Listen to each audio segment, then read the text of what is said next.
उमरगा हायवेवर काळजाचा थरकाप उडवणारी घटना. हायवेवरून मृत्यू सुसाट आला, रस्ता सोडला आणि थेट हॉटेलमध्ये घुसला. चहाच्या टपरीवर गप्पा रंगात आल्या होत्या, पण नियतीला काही वेगळंच मान्य होतं. क्षणार्धात होत्याचं नव्हतं झालं आणि दोघांचं काळानं घास घेतला. उमरगा शहरात आज मृत्यूने अशी काही झडप घातली की पाहणाऱ्यांच्या काळजाचा ठोका चुकला. हायवेवरून भरधाव वेगाने येणाऱ्या एका कारने अचानक नियंत्रण गमावलं. ही कार रस्त्यावरून खाली उतरली आणि थेट समोर असलेल्या हॉटेलमध्ये घुसली. मिळालेल्या माहितीनुसार हॉटेलमध्ये काही लोक निवांतपणे चहा पीत गप्पा मारत बसले होते. कोणालाही कल्पना नव्हती की पुढच्या क्षणी काय घडणार आहे. अनियंत्रित कार इतक्या वेगाने आली की हॉटेलमधील लोकांना सावरण्याची साधी संधी देखील मिळाली नाही.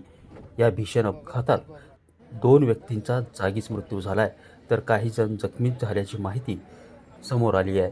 अपघातानंतर परिसरात एकच खळबळ उडाली असून स्थानिक नागरिकांनी तातडीने मदतीसाठी धाव घेतली, मात्र दोघांचा जीव वाचवू शकले नाही. कार चालकाचं नियंत्रण का सुटलं?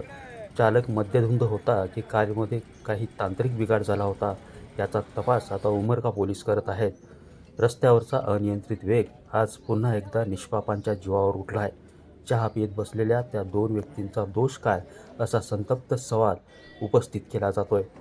या घटनेमुळे संपूर्ण उमरगा शहरावर शोककळा पसरली आहे.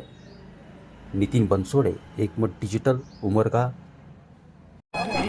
सर, अपघाताबद्दल काय माहिती आहे आपल्याकडे सध्या? प्रथम दर्शनी तर आता ही गाडी इकडे आपल्याला दिसते हे करायला 2-3 गाड्याचे नुकसान झाले.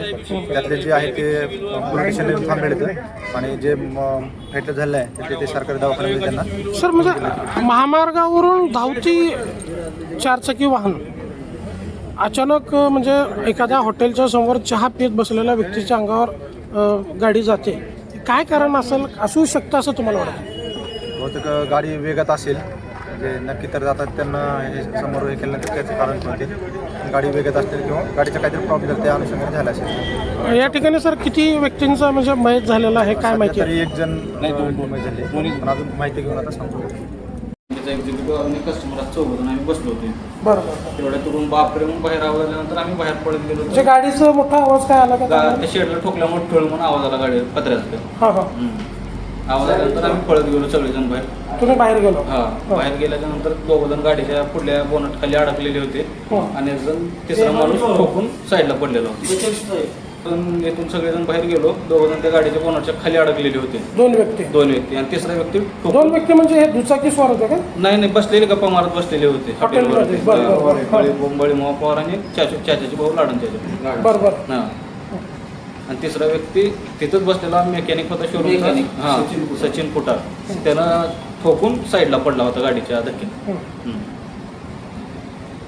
काय म्हणजे त्यांची अवस्था काय होती? म्हणजे गाडीच्या खाली अडकले म्हणजे गाडीच्या खाली अडकले होते ते 2 तर जागेवरच गेलेले होते. सचिनला डोक्याला मार लागलेला होता, त्याला गाडी वगैरे घेऊन. सचिन? हां, सचिन पुठार म्हणून मेकॅनिक आहे शोरूमला न्यू हॉलंडचं. बरोबर. त्याला हॉस्पिटलला घेऊन गेलेले. तुम्हाला म्हणजे प्रत्यक्ष दर्शी आहात तुम्ही, त्यावेळेस इथंच होता? नाही, मी नव्हतो. तुम्ही नव्हतो का? मी शोरूमलाच काम करतो. मी पेट्रोल आणायला गेलो होतो. एक ट्रॅक्टर हवा होता. ज्यावेळेस तुम्ही आलो त्यावेळेस गुरुदाळा दिसला. मग मला वाटलं काहीतरी भांडणं झालं की मग गाडी लावून मी मध्ये पळत गेलो. त्यावेळेस लावडीच्या पडलेली होती. मग ती वरी गाडी होती, आम्ही गाडी उचललो. कोणती गाडी उचललो? ती ऍक्सिडेंट झालेली TS होती हैदराबाद पासिंग काहीतरी होती. मग उचललो, मग उचलून त्याला गाडीत नेलं. पुन्हा मग गाडीचं टायर पण फुटलेलं दिसतंय, म्हणजे पूर्ण टायर फुटले ना सर. काय झालं असेल असं वाटतं? म्हणजे टायर फुटलेलं दिसतं. त्याच्याबद्दल काय आयडिया नाही. नेमकं कसं ना तिथं काय झालं माहिती. आम्ही फक्त ऍक्सिडेंट झाले.